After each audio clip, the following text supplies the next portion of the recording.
From the previous section, we learned that using the Tor browser is the easiest way to connect to the Tor network.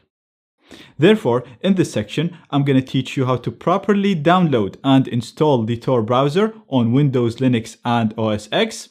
I'm also going to teach you how to bypass censorship and download it, install it, and connect to the Tor network, even if it's blocked in your country or by your internet provider. We'll also cover the basics of using the Tor browser, how to change its settings for maximum security and anonymity, and I'm also going to cover some basic concepts about anonymity and privacy. Now, as mentioned earlier, using the Tor browser this way inside Windows, Linux, or OS X is not the best method. It's better to use it inside a more private operating system, and we will cover that later on in the course. But please do not skip this section, because in the next sections, we're still going to use the Tor browser. The only difference is we're going to use it inside a more private operating system.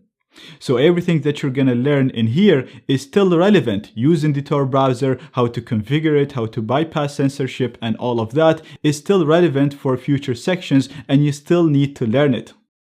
Not only that, but this method, even though it's not the best, it's actually very handy because it's very easy and it still provides us basic protection and basic privacy. So if you just want a quick way to become a little bit more private, or if you want a quick method to access the darknet or onion services, then you can use this method. And by the end of the course, you'll learn a number of methods and you can pick whatever suits you and suits your use.